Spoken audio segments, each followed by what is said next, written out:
কিছুক্ষণ আগে আজকে শুক্রবার ভূমিকম্প হয়েছে, ঢাকার জমিনে 3 জন মানুষ ইন্তেকাল করেছে।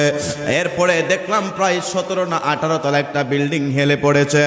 ও মুসলমান, ভূমিকম্প কেন হয়? ভূমিকম্প হওয়ার কারণ কইল আমাদের পাপাচারের কারণ, আমাদের অন্যায়ের কারণ, আমাদের গুনার কারণ, আমাদের ফসল হইল ভূমিকম্প। এই বাংলাদেশে ভূমিকম্প 1 বছরে প্রায় 18 বার হয়েছে। একবার বড় করে কন্যা নাউযুবিল্লাহ। আল্লাহ এই জমিনে কেন ভূমিকম্প দিবে না? আরেক বাউল, তার নাম হচ্ছে আনোয়ার শাহ, এই লোকে বলতেছে আদম আলাইহিস সালাম 120 হাত লম্বা, উনার লজ্জাস্থান নাকি 17.5 হাত লম্বা। জোরে কোন নাউযুবিল্লাহ, আস্তাগফিরুল্লাহ, আস্তাগফিরুল্লাহ। মানুষের সামনে, লক্ষ লক্ষ মানুষের সামনে 1,80,000 টাকা, 50, 60, 70, 80,000 টাকা বাইনা নিয়া বলতেছে আদম আলাইহিস সালাম 100 হাত 20 হাত 120 হাত লম্বা, উনার লজ্জাস্থান নাকি 17.5 হাত লম্বা। নাউযুবিল্লাহ কোন এই ধরনের কথাবার্তা স্ত্রীদের মধ্যে বলে। এই ভূমিকম্প হওয়ার কারণ আমাদের আপনার আমার পাপের শাস্তি। মুসলমান, ভূমিকম্প কেন হয় জানোনি? আল্লাহর সাথে যখন শিরিক করা হয়, নবীর সাথে বেয়াদবি করা হয়, ইসলামকে না মানার কারণে আল্লাহ তাআলার দরবার থেকে ভূমিকম্প হয়। ভূমিকম্প তামাম পৃথিবীটা লইয়া নাড়াচাড়া দিয়া উঠে। ভূমিকম্প 1-2 টন মাটি দিয়া হয় না। ভূমিকম্প হইতে গেলে 100 টন 200 টন মাটি না। ভূমিকম্প হতে গেলে আল্লাহ তাআলার তামাম পৃথিবীটার 4 ভাগের 1 ভাগ, 2 ভাগ, 3 ভাগ লাগে। এরপরে এটা মুসর দিয়া উঠে। এমন মুসর দিয়া উঠবে কিয়ামতের ময়দানে, যখন আপনার আমার আল্লাহ তাআলার ফেরেশতা সিংহায় ফু মারবে। ওই সিংহায় ফু মারার সময় ভূমিকম্পের মতো এমন ভূমিকম্প হবে রে, আসমানের তারকারাজিগুলো জমিনের মধ্যে ফেটে ফেটে পড়ে যাবে। মানুষ বললে হায় হায় কি হয়ে গেছে? মায়ের গর্ভে যদি 3 মাসের সন্তান থাকে, ওই সন্তানটা ভূমিকম্পের কারণে জমিনের মধ্যে প্রসব হয়ে যাবে। 4 মাসের সন্তান থাকলে ওই সন্তানটা জমিনের মধ্যে ভূমিষ্ঠ হয়ে যাবে। মানুষ বলবে কি হয়ে গেছে, কি হয়ে গেছে? আর ওই দিক দিয়ে চিৎকার চেঁচামেচি করবে। আল্লাহ তাআলার তামাম পৃথিবীর যত পাহাড় আছে, সব পাহাড়গুলা জমিনের মধ্যে ডেবে যাবে, আর পানিগুলা এমন ভাবে উঠতে থাকবে। আর মানুষ যারা কবরে শুয়েছিল 100, 200, 300 বছর, এই মানুষগুলা কি আমার আল্লাহ পুনরুত্থান করাবেন? কারণ আল্লাহ বলেছেন মিনহা খালাকনাকুম ওয়া ফিহা নুঈদুকুম ওয়া মিনহা নুখরিজুকুম তারাতান উখরা। আল্লাহ বলেন আমি আল্লাহ মানুষকে মাটি দিয়ে বানাইছি। মিনহা খালাকনাকুম ওয়া ফিহা নুঈদুকুম, ওই মানুষ মাটি দিয়ে আবার শুইতে হবে, কবরে শুইতে হবে। তারাতান উখরা, আল্লাহ তাআলা আবার সেই মানুষকে পুনরুত্থান করবেন, মাটি থেকে আবার উঠাবেন। এই মাটির দেহ লইয়া বড়াই করা যাবে না। ও ভূমিকম্প কেন হয়? ও মুসলমান বাবা ভাইরা, আল্লাহর নবীজির হাদিসে মুবারাকা পাওয়া যায়, বুখারী শরীফের বর্ণনা এসেছে। আমার নবীজি তুর পাহাড়ে গিয়েছিলেন। আমার নবী উহুদ পাহাড়ের মধ্যে ছিলেন। আমার নবীজির সাথে ছিল হযরতে আবু বকর। হযরতে আবু বকরকে লইয়া আমার নবী কি বলে উহুদ পাহাড়ের মধ্যে ছিলেন। ওইখানের মধ্যে ভূমিকম্পটা এমন একটা নাড়াচাড়া দিয়া উঠলো, পাহাড়টা কেঁপে উঠলো। নবী আমার ডাক দিয়া বলে, পাহাড়, এ পাহাড়, তোমার পাহাড়ের উপরে কে দাঁড়াই আছে জানোনি? রহমাতুল লিল আলামিন, যার কারণে আল্লাহ তামাম জগৎরা বানাইছে। জোরে কোন সুবহানাল্লাহ। আর সিদ্দিকী আকবর, নবীজির বিশিষ্ট সাহাবী, জান্নাতের সার্টিফিকেট প্রাপ্ত সাহাবী, ওই সাহাবী আর আমার নবীজি পাহাড়ের মধ্যে ভূমিকম্পটা পাহাড় নাচারা দিয়া উঠলো। আমার নবী পা মুবারক দিয়া এমন ভাবে একটা আঘাত করলেন পাহাড়কে, পাহাড় বন্ধ হয়ে যাও, এই পাহাড়ের উপরে তোমার নবী আছে, এই পাহাড়ের উপরে তোমার নবীজির সাহাবী আছে রে, তুমি পাহাড়টা বন্ধ হয়ে যাও। আমার নবীজির পা মুবারকের আঘাত করতে দেরি হইল, ভূমিকম্প বন্ধ হইতে দেরি হয় নাই। আরো জোরে কোন সুবহানাল্লাহ। সালাতু সালাম গয়া মারে দুরুদ সালাম গয়া মারে কয় নবী মুস্তাফা, তোমরা যদি যাও গো মদিনা। সালাতু সালাম গয়া মারে দুরুদ সালাম গয়া মারে কয় নবী মুস্তাফা, তোমরা যদি যাও গো। মদিনা শরীফের মাঝে আমার নূরের নবের রওজায় আছে আরে সেই রওজায় যাই আমি সালাম দিব দিবারাত তোমরা যদি যাও গো মদিনা জোরে সালাতু সালাম গয় আমার দুরুদ সালাম গয় আমার কয় নবী মুস্তাফা তোমরা যদি যাও গো মদিনা। ও বাজান, যদি আপনি আমি এই জমিনের মধ্যে টিকতে হয়, যদি শান্তি পাইতে হয়, ছেলেদেরকে মাদ্রাসায় পড়াতে হবে। জানি না আপনারা বারবার কেন জানি মাদ্রাসার কথা বললে মনটা মনে হয় কষ্ট হয়, কারণ আমি আপনাদের এলাকার মসজিদের ইমাম। কথা না ঠিক নেই? আমার কোনো লাভ আছে আপনার ছেলে মাদ্রাসায় বললে? কথা বল, লাভ আছে? আমার কোনো লস আছে? লস নাই, তবে লাভ আছে। বলে হুজুর কেমনে? এটা হচ্ছে আপনার ছেলে যদি মাদ্রাসায় পড়ার কারণে যদি এলেম শিক্ষা অর্জন করে, আমি যে তাগিদ দিয়া এই যে ওয়াজ করছি, তাগিদ দিয়া তারে মাদ্রাসায় ভর্তি করানোর কারণে এই আমি মারা যাওয়ার পরে সে যে একটু কোরআন তেলাওয়াত করবে, আল্লাহ তার কোরআন তেলাওয়াতের কারণে আমারে সওয়াব দিবে। সুবহানাল্লাহ বলে। এটা শুধু তার যে কোরআন তেলাওয়াতের, আল্লাহর কাছে কি সওয়াবের অভাব আছে? কথা কয় না, অভাব আছে? আল্লাহ তাআলা বান্দা যখন কাহার মাধ্যমে উপকৃত হয় এলেম শিক্ষার জন্য, আল্লাহ তারে যতটুকু সওয়াব, যিনি তার সহযোগিতা করে তারে অতটুকু সওয়াব দেয়। সুবহানাল্লাহ বলে।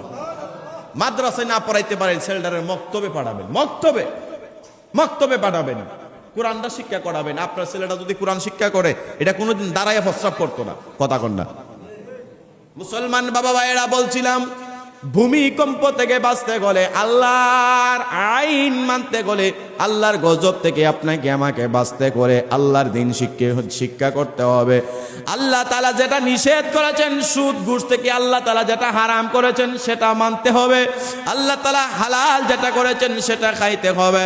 মুসলমান বাবা ভাইরা, আল্লাহ তাআলা আপনাকে আমাকে আমাদের সবাইকে আল্লাহর কবরের আযাবের ভয় অন্তরে ঢুকান তৌফিক দান করুন। জোরে কোন আমিন। আরো জোরে বলেন আমিন। যে কথাটা না বললে নয়, গতকালকে একটা বাউল, তার নাম হচ্ছে মহারাজ আবুল সরকার।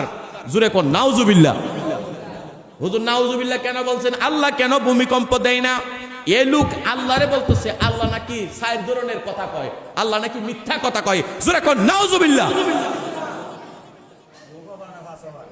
আল্লাহ কয়, কথাটা যেভাবে বলছে আল্লাহ কি কয়, এটা মুখ না ফেশন। জোরে কোন নাউজুবিল্লাহ। এটার বিষয়টা এমন ভাবে ব্যঙ্গাত্মক করছে, গতকালকে তারা স্টেজ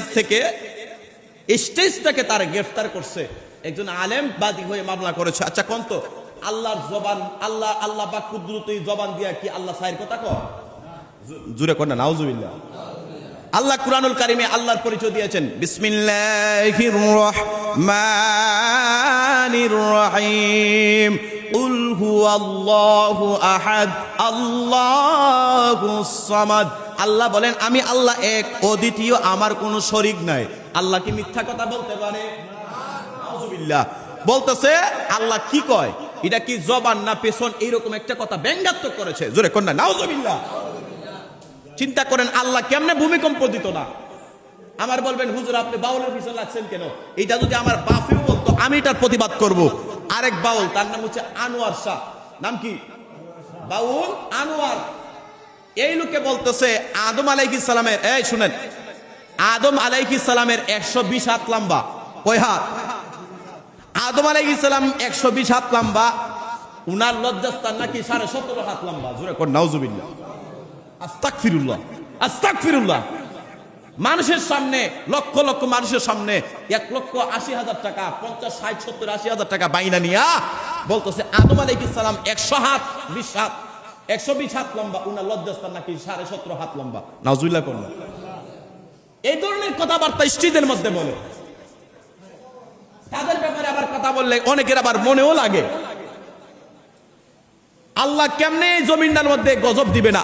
আরেকটা তথ্য আপনাদেরকে দেই, আমি তো এই জেনদির গুলাবান, আমি তো এই ইয়াং জেনারেশনের ছেলে। তথ্য গবেষণায় দেখা গেছে তামাম পৃথিবীর মধ্যে যতটা দেশ আছে, জোরে বলেন তামাম পৃথিবীর মধ্যে যতটা দেশ আছে, আমাদের বাংলাদেশ কি মুসলিম কান্ট্রি না? আমাদের বাংলাদেশ মুসলিম কান্ট্রি, 92% মুসলমানের দেশ এই বাংলাদেশ। অথচ তামাম পৃথিবীর মধ্যে বাংলাদেশ তামাম পৃথিবীর মধ্যে যেটা পর্নোগ্রাফি আছে, যেটা হচ্ছে খারাপ দৃশ্য, যেগুলা সিনারির মধ্যে আছে খারাপ দৃশ্য, এগুলা বাংলাদেশে দেখার মধ্যে পঞ্চম। জোরে কর নাউজুবিল্লাহ। আমি আপনাদেরকে এতটা ভাঙ্গা বলতে হবে না, যে জিনিস একবারে উলঙ্গ অবস্থায় যেটাকে স্বামী স্ত্রী হালালের সাথে যেটা করা হয়, এটা ভিডিও যেটাকে ধারণ করা আছে তামাম পৃথিবীর মধ্যে 92% মুসলমানের দেশে, এই তামাম পৃথিবীর মধ্যে বাংলাদেশের অবস্থান পঞ্চম। এটা সবাই কম বেশ দেখে, তাহলে বোঝা যায় এই দেশের মধ্যে মুখে শুধু ইসলাম, অন্তরে আছে মুনাফিকি। আছে কিনা নাই? কথা কন না, আসেনি? আমি আশ্চর্য হয়ে গেলাম, এই তথ্যটা অনলাইনে ঘুরতেছে, এটা জরিপ করা হয়েছে। বাংলাদেশের মানুষ নামাজেও আছে, সবাই কিন্তু না, কথা বুঝবেন, নামাজেও আসে, আবার চাষটলে টিভিও দেখে, আবার হজও করছে, আবার আরেকজনের ক্ষেতের লাইলের আইল কাইটটা নিজের জমিনের মধ্যে আনে, আবার খারাপ জিনিসও দেখে। আছে না এরকম? আছে। দেখেন, আমার কথা হচ্ছে এই বাউলগুলা যারা ইসলাম সম্পর্কে 100% জানা নাই, তারা একবার বলতেছে মা হাওয়া আলাইহিস সালামকে নিয়ে কটূক্তি করতেছে, মা ফাতেমাকে নিয়ে কটূক্তি করতেছে, আদম আলাইহিস সালামকে নিয়ে কটূক্তি করতেছে, মানে তার মুখে যেটা পাইছে এটাই। আর কিছু মানুষ মনে করে আরে বাপ রে বাপ, 1 লাখ টাকা বানা দিয়া ইমুক আনছি, তাই দেখ শুনি কত বড় মারিফতের কথা কইলিস। মারিফত কি শরীয়ত মাইন্না নাকি শরীয়ত না মাইন্না? মারিফত দেখেন, এই শরীরটার নাম হচ্ছে চামড়া, এটার নাম কি? জোরে বলেন, নাম কি? এই চামড়া হচ্ছে শরীয়ত। চামড়া কি? জোরে বলেন। নামাজ, রোজা, হজ, যাকাত, কালিমা, এটা হচ্ছে শরীয়ত, এটা হচ্ছে চামড়া। এটার ভিতরে আছে গোশত, এটার ভিতরে কি আছে? এটার নাম হচ্ছে তরিকত। এটার নাম কি? কথা কয় না, এটার নাম কি? এটা হচ্ছে তরিকত। নামাজ, রোজা, হজ, যাকাত, কালিমার পরে হচ্ছে তরিকত, এটা হচ্ছে গোশত। তরিকতের পরে হচ্ছে হাকিকত। হাকিকত কি? হাড্ডি। হাকিকত কি? হাড্ডি। হাড্ডির ভিতরে যে মগজ আছে, মগজ, হাড্ডির ভিতরে যে মগজ আছে, ওইটা হচ্ছে মারেফত। ওটা কি? মারেফত। আর আমাদের দেশের যারা বাউল, এরা চামড়া মানে না, এটা হচ্ছে শরীয়ত মানে না। এটা কি? শরীয়ত মানে না। এরপরে যে গুস্ত আছে তরিকত, তারা তরিকত মানে না। এরপরে হচ্ছে হাকিকত, ওই যে হাড্ডি, এই হাড্ডি মানে না, তারা মানে ওই একবারে মগজ, একবারে মারিফত মানে। তাহলে মারিফতের নামে বন্ডামি, নামাজ ছাড়া, রোজা ছাড়া, হজ ছাড়া, যাকাত ছাড়া ফির এই দেশে আছে কিনা নাই? কথা বল না, আছে না? আছে। তারা বলবে নামাজ লাগবে না। নামাজ অর্থ কি? চামড়া। আপনি কি চামড়া ছাড়া একবারে গুস্তের ভিতরে, হাড্ডির ভিতরে মগজ যাইতে পারবেন? তাহলে ইসলামটা এরকম, আপনার নামাজ পড়তে, রোজা রাখতে হবে, সবকিছু কইরা আপনি একজন কামেল পীর মুর্শিদের কাছে বায়াত নিবেন, উনি আপনার সবক দিবে গুস্তের, শরীয়তের পরে তরিকতের সবক দিবে। আপনি যখন এই ইলম শিক্ষা অর্জন করবেন, আপনি যখন পীর মুর্শিদের কাছে এটা শেষ করবেন, এরপরে উনি আপনাকে সবক দিবে হাকিকত, হাড্ডির। আপনি সব মাইন্না হাড্ডির, এরপরে যাবেন মারিফতে।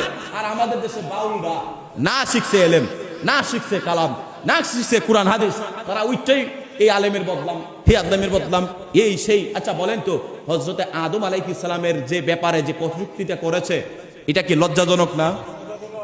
বাবা আদম আলাইহিস সালাম আপনার আমার পিতা, বাবার নামে কি সন্তান কোনোদিন খারাপ কথা বলতে পারে? চিন্তা করেন কত বড় বেয়াদব। অথচ বলা হয়েছে নবীদের ব্যাপারে যে কেউ যদি কটূক্তি করে তার ঈমান চলে যাবে। আর এই গতকালকে তারা অ্যারেস্ট করেছে মহারাজ নামক আবু সরকার, তার নাম আবু সরকার। এই বেচারা আল্লাহর উপরে দোষারোপ করতেছে। আল্লাহ এক দিক দিয়া মুখে কি কয় আর পেছনের দিক দিয়া কি কয়, জোরে কর নাউজুবিল্লাহ। এটা কি আশ্চর্যের দেশের মগার মূল্যের দেশ। আমার কথার কষ্ট হইতেছে আপনাদের মুসলমান। এই জন্য যেটা ভাইছেন ওইটা নিয়ে পিছনে দৌড়াইয়েন না, কোরআন হাদিসের কিছু কথা বোঝার চেষ্টা করবেন। আল্লাহ এই জমিনে কেন ভূমিকম্প দিবে না? আল্লাহ কেন আমাদেরকে রাস্তাঘাটে অ্যাক্সিডেন্ট দিবে না? এটা তো আমাদের পাপের ফল, জোরে কর না।